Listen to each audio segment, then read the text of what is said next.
Bonjour Xavier, merci d'avoir accepté de faire cette interview avec Nekoe TV. Présentez-vous pour commencer. Eh bien bonjour, je m'appelle Xavier Menbaud, donc j'ai 54 ans et je suis à ce jour donc chargé de développer les offres de services chez Lexmark au niveau européen dans le domaine du service après-vente. Alors ceci c'est une des facettes de mes occupations professionnelles et à titre personnel et de hobby, en fait je m'occupe pas mal de tout ce qui tourne autour de l'innovation. Ça fait 2-3 ans que je travaille autour des inventeurs indépendants et des moyens qu'on peut leur mettre à disposition pour qu'ils puissent présenter leurs projets et trouver des partenaires qui leur permettront d'aboutir dans leurs projets. Quels sont ces moyens? Ça nous intéresse.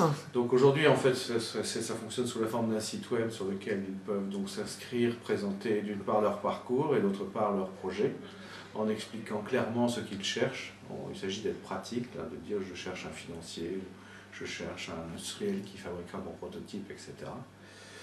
Et donc par le biais des moteurs de recherche, etc., ils acquièrent une certaine visibilité et donc peut-être que les partenaires qu'ils recherchent pourront les contacter ainsi. Bon, on a eu quelques expériences favorables qui ont montré que cette visibilité qu'on leur offrait leur a permis de trouver des débouchés.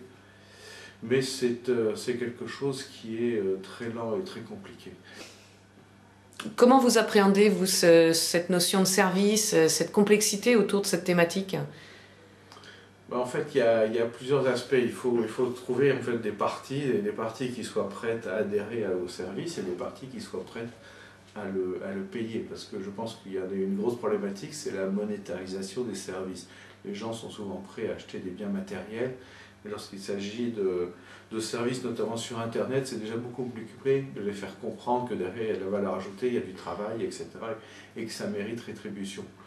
Alors la partie complexe, c'est d'arriver à trouver un business model en fait, qui permette de faire fonctionner le service avec un bon niveau d'adhésion des personnes intéressées.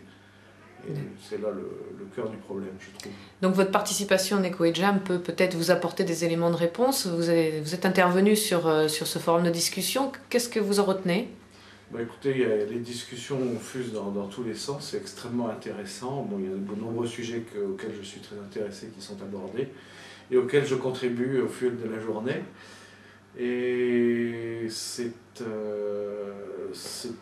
un débat qui est très ouvert. Maintenant, je pense qu'il faudrait que les gens soient peut-être plus explicites ou donnent plus d'exemples dans ce qu'ils ont vu. Bon, il y a beaucoup de débats, mais je pense qu'on a 3 jours pour sortir des idées concrètes et je pense qu'il va falloir qu'on commence à rentrer un peu dans le vif du sujet et peut-être des propositions plus pratiques. C'est vrai que nous sommes au 2e jour, donc là il y a eu un 1er jour, on va dire, pour poser les débats, un 2e jour pour en débattre, et donc on espère que ce 3e jour, voilà, comme vous le dites... C'est amusant de voir si les débats évoluent, peut-être au niveau des facilitateurs, en poussant les gens à rentrer dans le concret, si on peut arriver à des choses plus... C'est ce qu'on espère, c'est ce qu'on espère. Plus palpable. Donc Nekoe, vous connaissez, c'est le pôle d'excellence qui est, on va dire, somme toute relativement récent, qui parle d'innovation par les services, donc un domaine auquel vous vous intéressez. Si vous aviez des recommandations à faire au pôle Nekoe et à son équipe pour continuer d'avancer dans ce sens?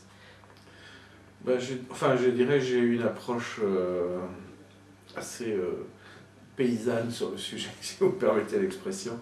Bon, j'ai eu un peu de mal à comprendre vraiment la démarche de Nekoe au départ. L'initiative paraissait intéressante, je dirais dans l'air du temps, etc.